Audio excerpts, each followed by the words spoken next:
This is the second time basically you said that they don't seem to get it. What does it feel like for you? I think it might not be something that is really possible to understand in the first instance. I think it might be something that's learned over time. At an event, let's say, as Bruno said, I do a lot of events, and there's certain people that I have huge trust in that help at these events, and that's because the people get it. Like, you can say, can someone just figure out, we've run out of drinks, and everybody that helps me are like high performing elite startup operators. You can kind of just shortcut to say, can you figure out what we're doing with drinks? I've got to sort out the system, there's no power for the mics. I've got to sort this out. And you sort of trust someone to figure that out. That is when something is got. That is like somebody acting with full intention and adding their own flavor on. Agency, yeah. Welcome to Taste Bench. I'm Bruno Marnet. My co-host is Philippe Zahn, and this is a podcast exploring how AI could help creative people do their best work. Our guest today is Andy Tyler, OpenAI's official Codex ambassador for London. Many people in London's AI community would know Andy through the hackathons, demo night, and community events he helps organize. But Andy is not just an AI evangelist, he's also a startup founder and has built many products himself. He also worked for several years on product at the BBC, an old institution with high editorial standards, which one would expect to care deeply about taste. Let's imagine tomorrow a new startup comes out of stealth and say, today we've solved taste. Let's say it's an AI lab that has invented a new capability for AI called taste. What do you think their product would be doing differently? Like, how would that feel different from today's ChatGPT or Claude? Well, hello, Bruno and Philip. Thank you very much for having me. I think this is almost like an acid test of a question, like what to define taste, because I think actually this is one of the problems with like AGI in general, right? The definition is really up for grabs still, and everybody has a different definition. I think actually I saw Sam Altman saying that it was a little bit like when you ask people what their definition of AGI is, it actually it says more about what they say as the answer than it does about the actual answer. Doesn't really matter. I think that we can substitute taste for that as well. So for me, I kind of like, when we've chatted before about taste brew, and I kind of see taste as like as a little bit more along the lines of less about, oh, that looks good and I like that design, and more about something getting it, like when somebody actually like understands what you mean on a deeper level, when you can kind of forgo the preamble.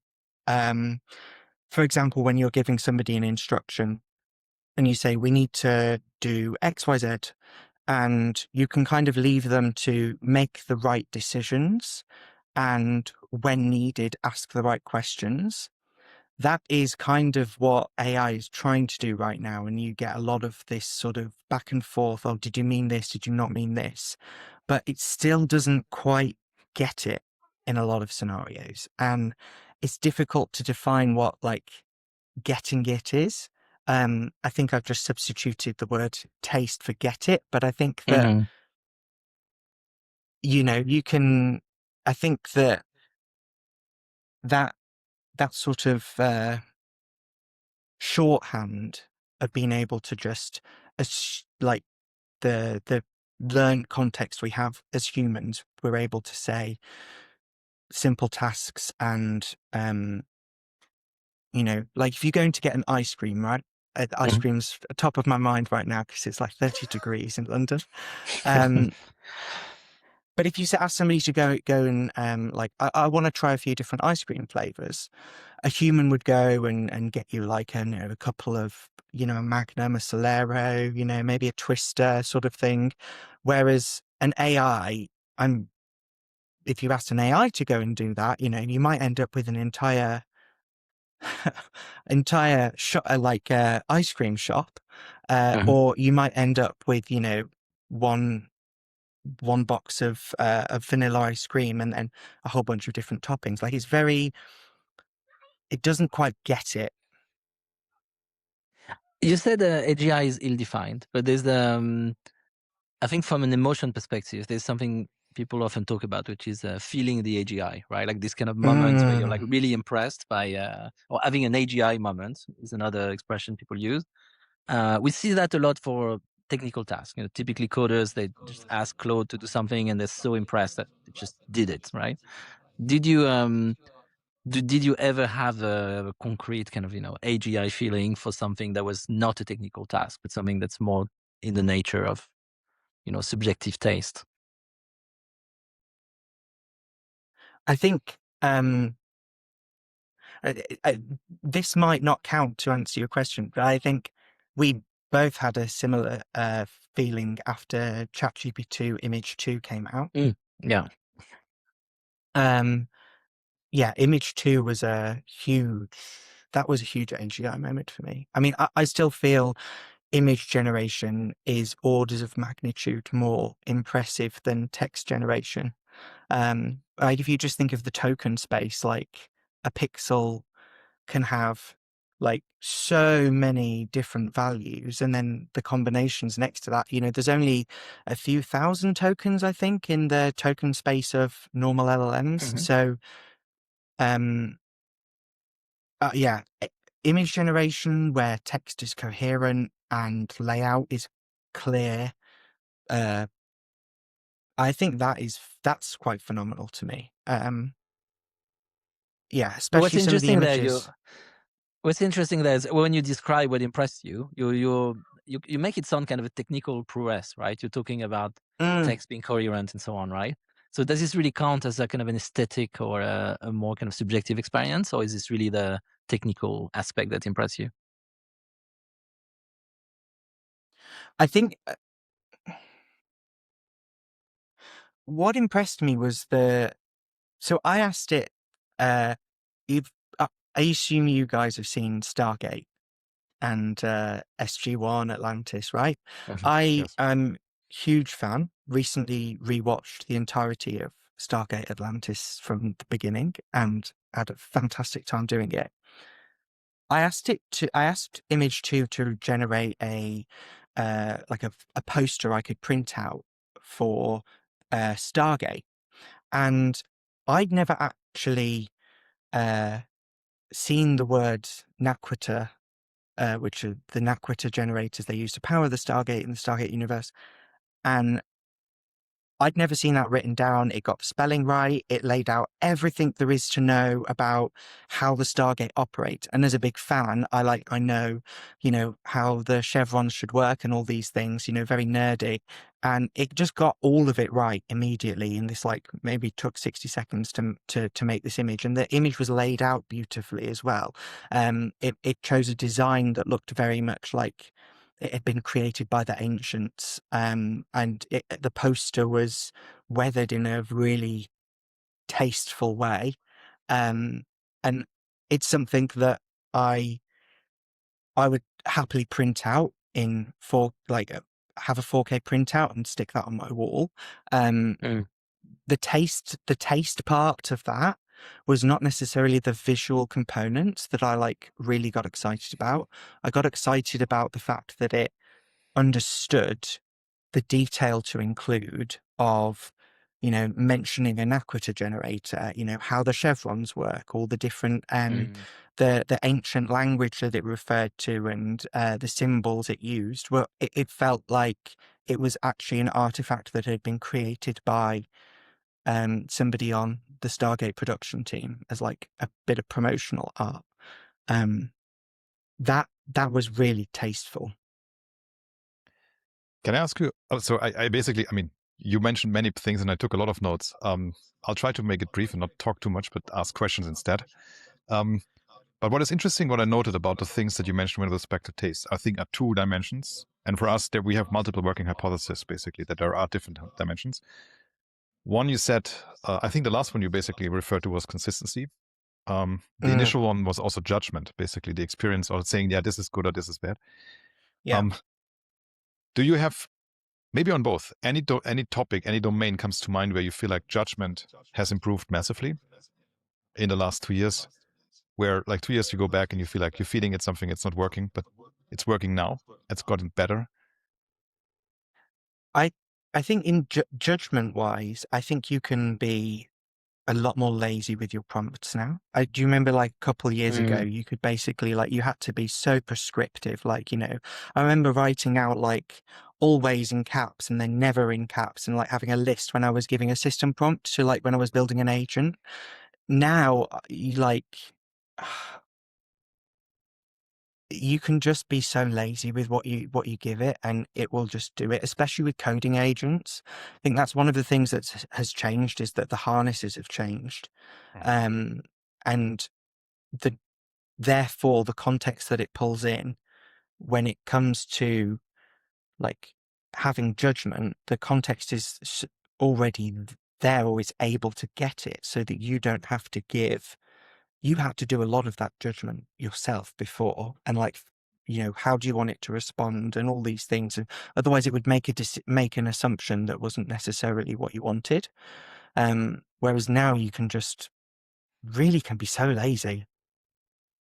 Is that still true for the more like front end part of coding? Because I'm asking this because I know you tend to like the product side of engineering, right? You like things to look nice. Is it still true, even in the more like visual part of the work, that you would trust Claude to come up with nice colors and aesthetics for websites and so on? Or would you feel the need to be prescriptive? I think the short answer is you can get to okay fast, but actual like, and there's a difference, right, between UI and UX. So the UI can look very nice now, you know, gone are the days of everything being this purple blue gradient, that seems to be the, you know, I think you've called it the average before, Bruno, of the internet. And I like that I can get different designs. I think now we've kind of gone to this sort of, actually the default design is kind of just a nice default, rather than, I think that whenever you prompt it, you still get the same prompt, no matter who prompts it or whatever project you're doing, you still get similar sort of vibed looking outputs, but they are nicer now.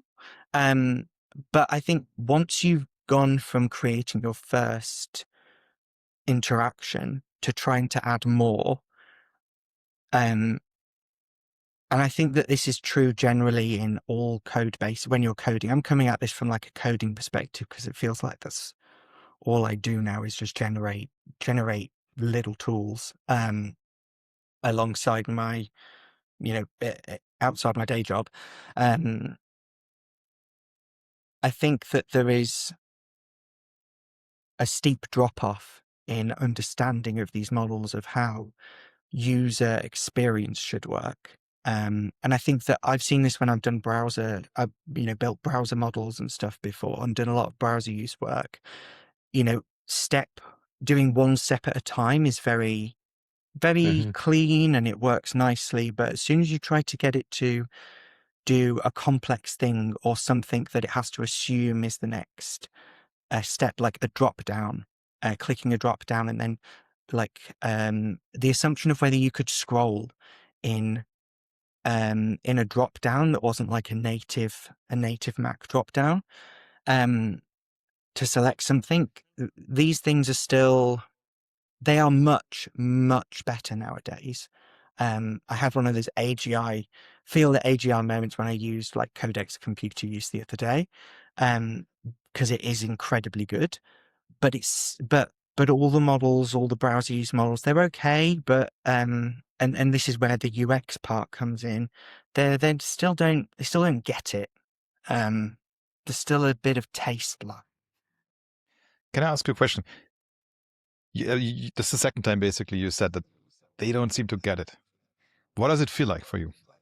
What's the ring in your brain coming to the heart, whatever it is, basically, that makes you feel like, yeah, this is for yourself, not necessarily the model getting it, but you yourself. If you see it, how does it feel like? If I see something when someone gets it, do you mean? Or Yes, for yeah. yourself. If you get it, basically, if you feel like, aha, this is it. And how is it different from model kind of doing a good job for you? Oh, that is a really good question. When are you talking when I actually prompt something, or if someone generally asks me? Take it where you want to go. What comes first? I think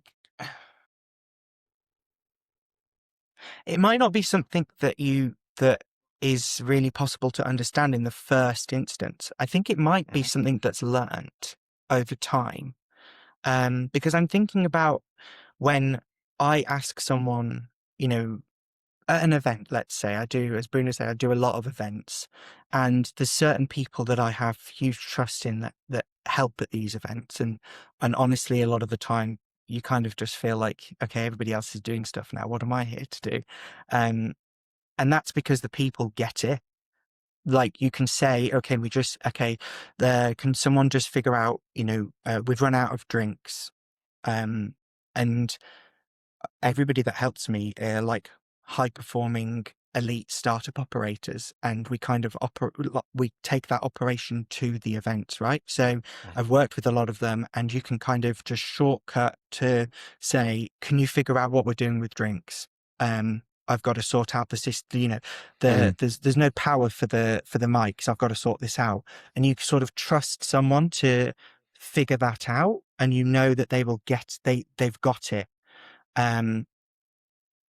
That sense it's a sense of trust that I know that person has handled much more complex things and more, very, very capable of just figuring something out. And I know that if it turns out the drinks are like, there's no more drinks and there's not going to be any more drinks, I can trust that they have decided that that's the best course of action, because for whatever reason, there's no shops nearby, or the delivery is going to not get here until the event ends. So there's no point. I think it's that trust that you get over time, over a long time horizon. That once the task is complete and you sort of review, you're like, oh, okay, I fully understand that you did that was the best course of action that I would have done myself. That is when something is got. That is like somebody acting with full intention and adding agency. their own flavor on. Agency, and all the things that you would hire for when you're hiring for a startup, right? For an operator in a startup. This is getting a bit astray. Sorry, continue. Yeah, it is. It is. No. But I just wanted one more on top. So we know this feeling. There is someone basically, you can hand over any task to this person, or you can ask him for anything. But how do you compensate that act in your engineering practice? Basically, what's the equivalent that you're doing that will not get you to a human being, but basically helps you to get your interactions with the AI to work well? I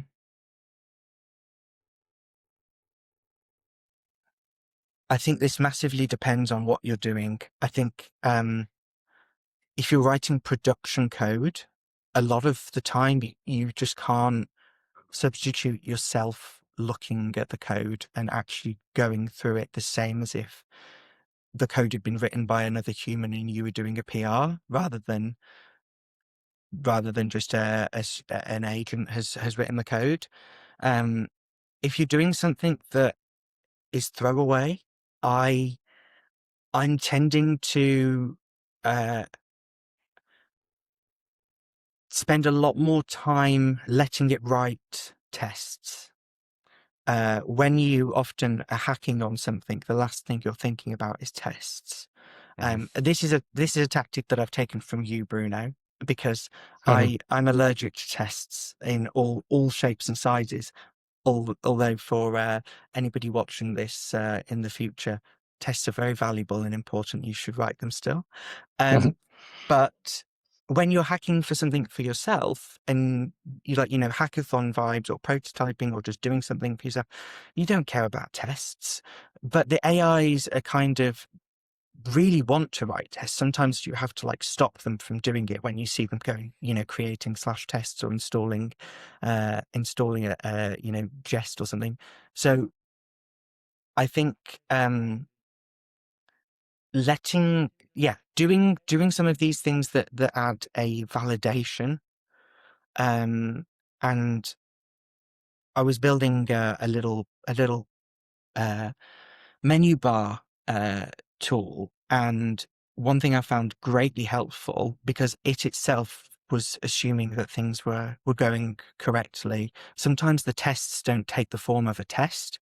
Sometimes you need it to actually like screenshot something and show you, so you can see whether the actual you can add your judgment, your taste, and just direct it closer to what you actually think the solution should be, so you can actually steer it to be allow your taste to be more prescriptive. Can I ask you? This is perfect. So let's assume, I want to write an essay. So not coding. Basically, what's the test equivalent?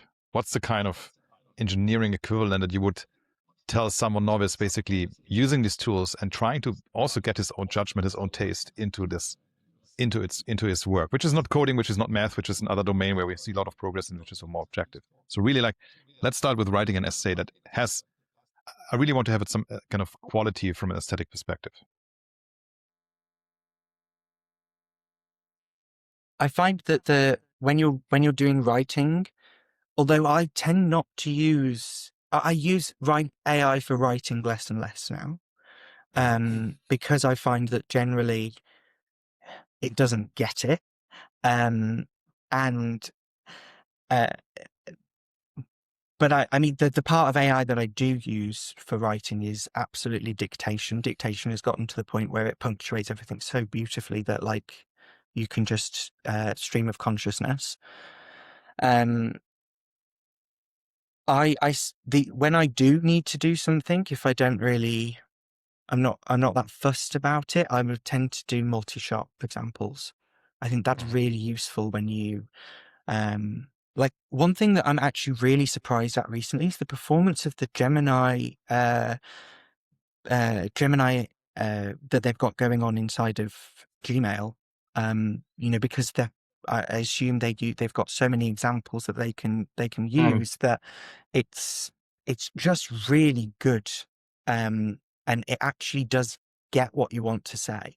And times when I've seen that work well when you're writing emails is you copy the thread, and obviously in that thread you've got how you've responded before, and it will pump something out that's like a good enough baseline for you to work from.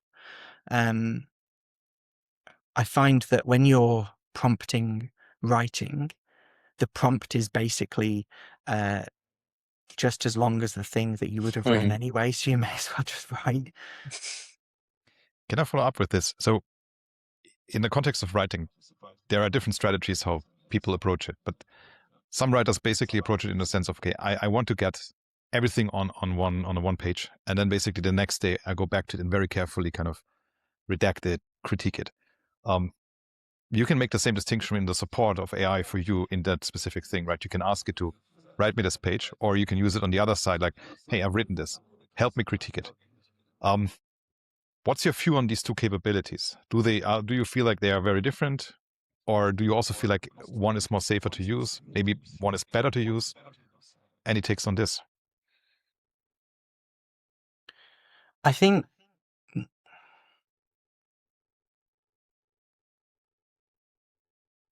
the critiquing, 100%, critiquing it and like pushing back on some things, I think it can often explore things that you've not thought about, and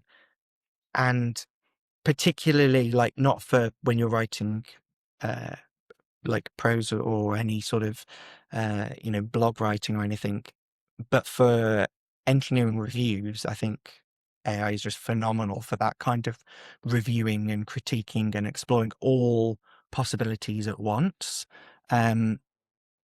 For writing, I think it's good in some scenarios, but like often if you ask it to, you put a whole bunch of jumbled thoughts and you ask it to rewrite it, still won't actually get what it. you're going for. Yeah, and it still won't, even if you like ask it specific parts, like how can I rewrite this? All the the versions it'll come up with will be great, but often won't actually hit the point that you're trying to make. Mhm. And you kind of get to this sort of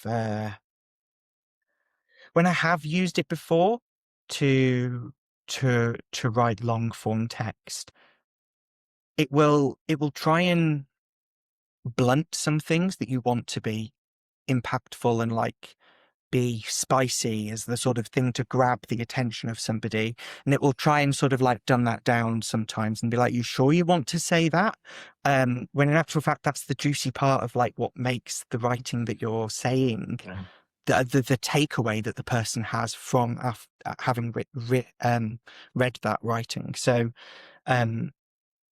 there's a little bit too much of the averaging and the sort of blunting going on when you ask it to review these things. Can I make one thing I've noticed so far is that you've mostly focused on the question of understanding. Well, I get it in the sense of, it's going to read my mind, it's going to predict what I'm going to do next. For instance, in the case of Gmail, that's very clear that in a way it's a prediction engine, right? It just knows that after this email, the polite answer usually looks like this, right? It feels a lot like a prediction. And likewise, when it's averaging something, in a way, it's just predicting the average behavior. But I guess one possible new capabilities, which we seem to be getting closer to, is AI actually making choices, all right? Not obviously the technical implementation of it, maybe the choice is kind of an illusion, right? But at least it might replace choices that human might do, right? There's a lot of studies now about Gen Z using ChatGPT to advise on like big life decision, like, oh, should I break up with my girlfriend or not? This sort of a big event, right? Or personally, that I know sometimes I would love AI to be good at recommending furniture, or things that I just know I don't have yet a lot of taste in, and I would like some support, and I would like it to cost less than an interior designer. Um, do you feel ready already to kind of get an AI to kind of make choices for you in a way, or you just don't want to? What's your take on that? I mean, I think we have to remember that while this technology is phenomenal, you probably shouldn't be making life decisions Yeah, I think so. without another human involved. Like, I think probably the best thing to do there is like, we have AI. It's you have a hammer, everything's a nail. Let's not forget that sometimes advice from picking up the phone to a friend or a relative is probably the best thing to do. Because I think, and also like on your furniture example, that's also probably a scenario where, you don't want to hire a designer to pick a sofa out for you, but there's shortcuts you can probably take to get someone else, a design thinking friend, you can send a photo of your living room to maybe. Well, what would make the design thinking friend conceptually better than ChatGPT today? I mean, I think there's a big difference of should I move to Australia or should I buy this specific sofa? Like I think the consequences are probably quite different. Well, So the sofa can cost maybe, more, but it depends. yeah, some sofas are outrageously expensive. But That depends on your taste. Do you have expensive taste or not? maybe, yeah. I think maybe that's not the most. In reality, you probably end up just picking a sofa. Rather than like asking your friends for their opinion. Maybe if you've got two that you go between. But I think AI in general is just still lacking a massive amount of context that, like, let's say, the should I go and take a job? You've got 2 job offers, one in Australia, one in London, and you live in London. Should you take it? There's what are your general life ambitions? If you say you can prompt AI to give you an answer in any which direction you want, like you can just preload that at the start and basically say, be very pro London or be very pro whatever, moving abroad, or even indirectly, you might have accidentally given it the context that you say you've got some flight tickets to Australia in your Gmail, and it's already looked at them and thought, oh well, you're going already, maybe you want to go live there. So I think that when it comes to like personal, very personal things, the human experience, the human lived experience still has a tremendous amount of value. Where do you Yeah. draw the line? So I give you an example. If you're reading a book from the Middle Ages, or even from the Romans, from Greek literature, all the models basically have massive context compared to normal human readers, right? And I think it's the same. I mean, if you take Bruno's example and you would ask, help me with this furniture, and I think there is this kind of trade-off where clearly there was personal input, but there's also the other side where you can query it basically and get information and maybe help yourself forming tastes about certain things, or informing at least yourself about this. Any thoughts on this? I think you've absolutely nailed, that's the line, to be honest. Understanding, like anything that helps you understand and inform you to make an opinion, is where AI is just so incredibly good. Like especially deep, complex complex spaces that you want to have an opinion on, but you don't have the time to become an expert.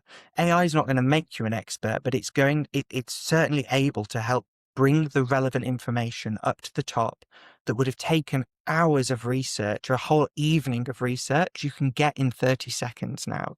That is my most favorite use case for AI, and just being able to be more informed when you're making decisions, especially on more scientific topics, let's say, more fact-based topics rather than opinion-based topics, and even like being able to understand what the pros and cons are of both sides. There's been a lot of work to make sure that AI is not recommending, that you go off and commit crimes and all these things. So you often do get a very balanced, objective view.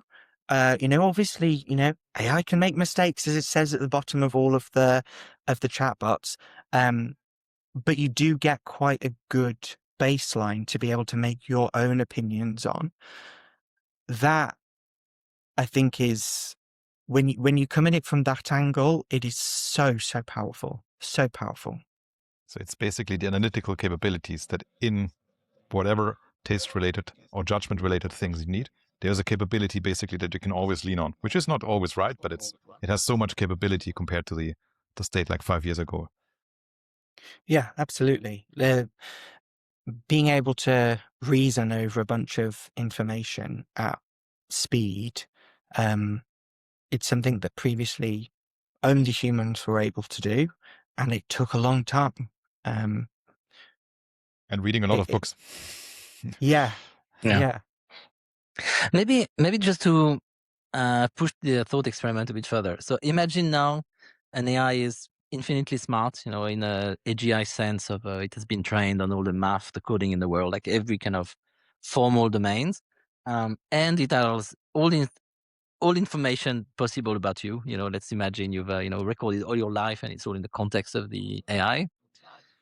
Would you say this AI is now going to be more helpful in situation that requires taste compared to a real human being, or would it still be missing something? I have some thought about what could be missing, but I'm curious what. This is very infinite intelligence plus infinite context. Does this cover taste, or is there something else?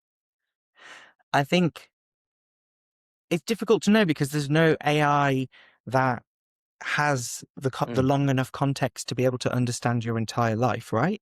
I think it depends on what you're asking it about, right? If we're talking about taste of a website or the UX of a site, that's one thing. Life decisions, big life decisions, like should I break up with this person and such. I've tried to have conversations with a lot of different AI about personal topics. They're no substitute for a human conversation.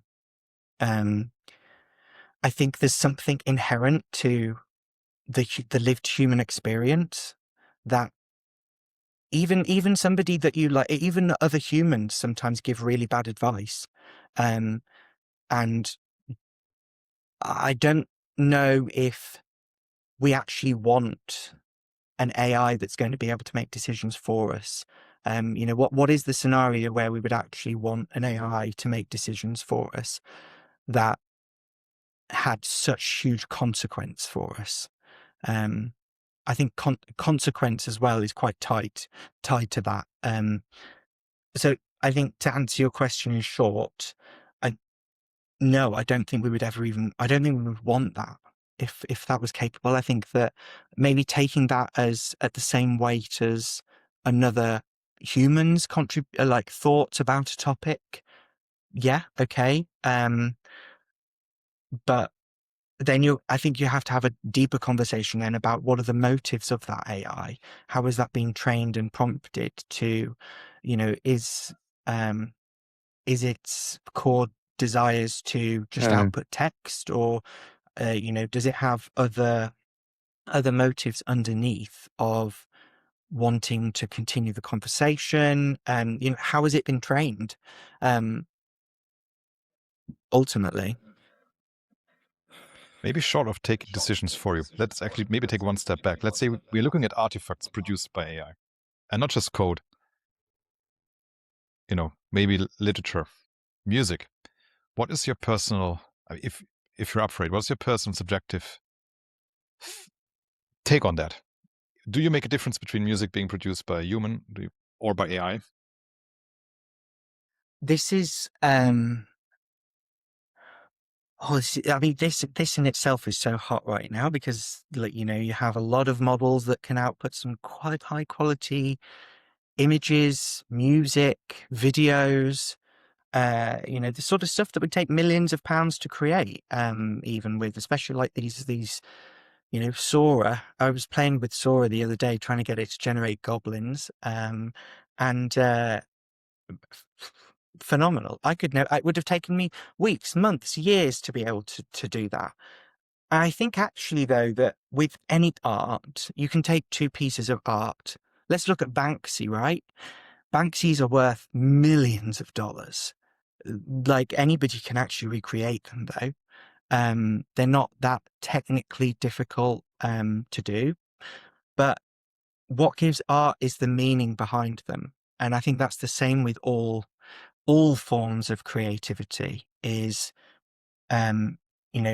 one person can release a song and it not do that great, and another person can re-record it and they give it a whole new take and it takes on a world of its own. And that's a completely different set of meaning. It might have more value. The same with any piece of art. So I think it's kind of irrelevant whether something was generated with AI or not. Because I think that the ultimate thing is, what is the meaning behind it? And maybe that was a bit too harsh to say it's irrelevant whether it was created with AI or not. But I think it's what's more important actually than whether something was created with AI was, what is the human behind that AI? What did they want to create? If we take it as like a piece of digital art that someone's created in Illustrator or something, that's a tool that they've used to create that. And I think we'd all, just because it's a charcoal style SVG vector, doesn't mean that that choice of it to be charcoal has not got meaning. AI, I think, might, and this one root of it could be that it becomes another paintbrush, another tool in the artist's vocabulary. I'm certainly not offended by creations created. I mean, it's my favorite thing to do is to sit and generate loads of images. Like, you know, especially like stickers. I generate loads of stickers. Like I had to like get designers to do that in the past. I can generate them myself now. I love doing that. It's so much fun. So much fun. So it's actually, there is an aspect of democratization, right? Mm. That you get access to instruments that, as you said before, certain things would have costed millions of dollars for certain people to do. You would have needed organizing a whole team, where now it's basically you as an individual have the authorship on certain things that you didn't have before. But I think that it by democratizing it, you know, there's also an element of devaluing it as well. And I think that puts more emphasis on the meaning behind things. There's a lot more like disposability with creativity now. So if someone's taken a lot of time over something, it has a lot more meaning. Like, for example, my sister's an incredibly gifted artist. She does all sorts of amazing things. And the sheer fact that she creates something has more value, whether she's used AI or not. You know, she's given me many gifts over the years of things that she's created.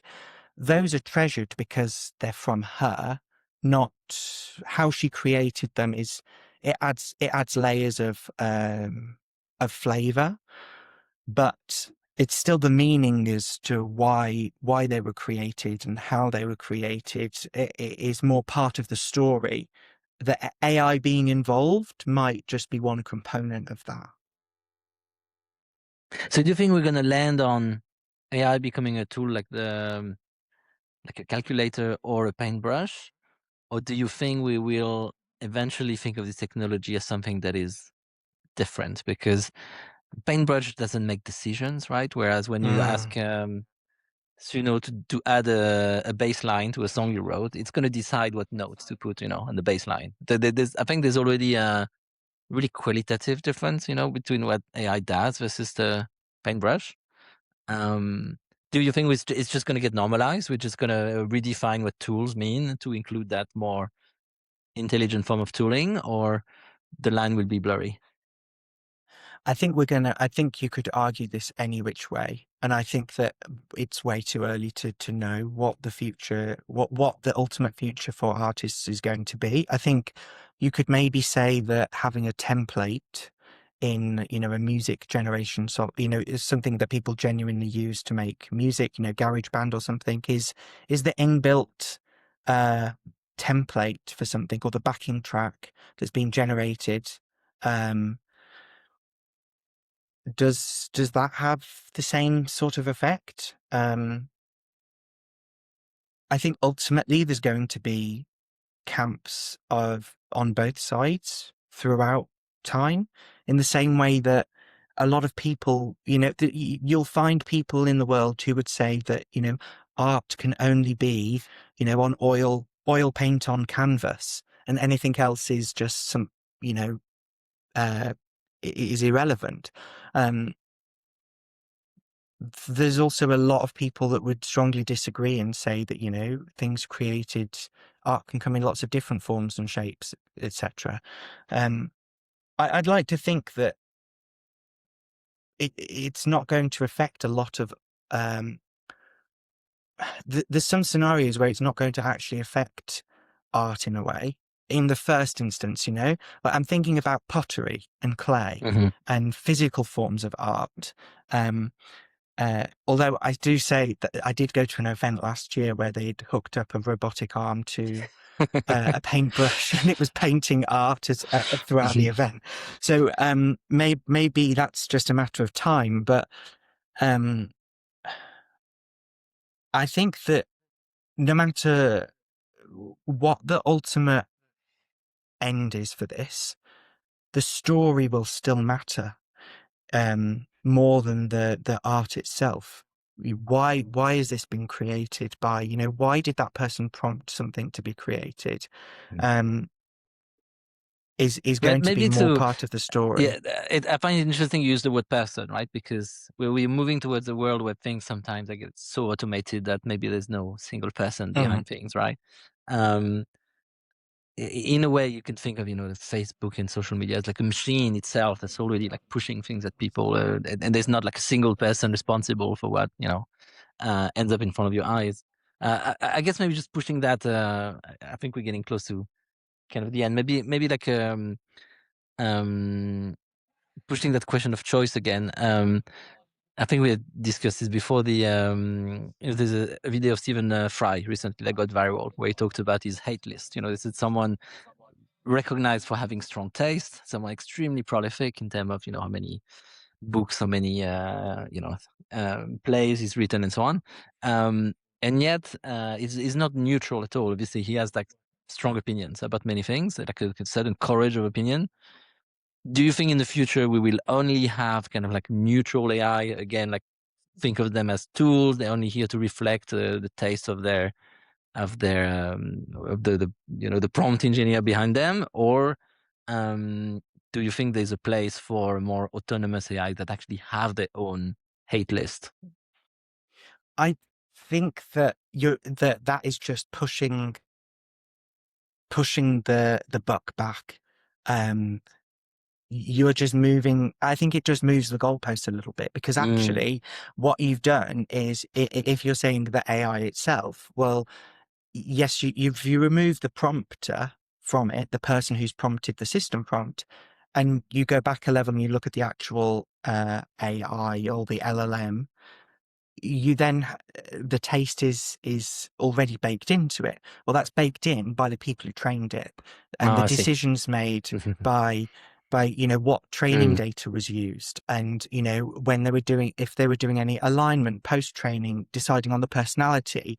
It comes a lot back to the taste you have when somebody creates a product.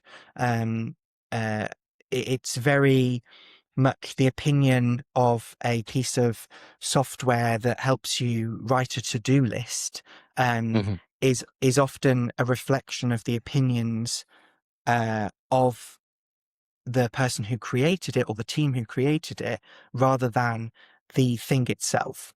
It doesn't have opinions when it's telling you you need to input certain bits of information. That's almost from the creator, flowing through it. I like that. Yeah. Can I ask a last question? Sorry, we have been taking on you for quite a while already. This is going to be a short one. Say you're, you know, there's an artist, say, listening to this, not really experienced with, you know, trying out AI a bit, maybe prompting a bit, maybe chatting a bit. What would be this one thing you would like them to experiment on? Let's say Codex. What's the thing they should try that basically opens up a new dimension for them that most people that are not technical are really not seeing that much? Like this aha moment that you and Bruno basically experienced before. What would you think is the thing that might open it up for them? Oh, there were so many things, because in the past week alone, like, not to shill Codex, but the releases have just been incredible. Like, I tried computer use the other day and it's mind blowing. But I think actually just image generation, full stop. Like, the more creative parts of AI, image, video, I would challenge anybody to try it and not find it so addictive to just create. I have found it very difficult, and I've actually made tools for myself to be able to create more things in parallel, to then actually figure out what is it that I want to create. That can be so you know, refreshing to be able to have a hate list like Stephen Fry. I absolutely hate that he did that, and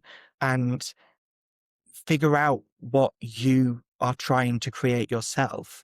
It can be just so freeing, to just generate and have an opinion on something.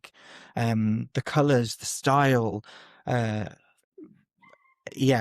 find that an incredible use of time when you're doing something creative. I think there is no better way to stop than this. Yeah, thank you. Brilliant. Thanks, Andy. Thanks for being part of this. Yeah, thanks so much. Thank you both. Thanks. Thank you. Bye-bye. Thanks for watching. We've got more episodes in the oven, so please like and subscribe to get notified when they're out. And please check out tastebench.com to read about the Taste Benchmark and the creative engine we're building towards.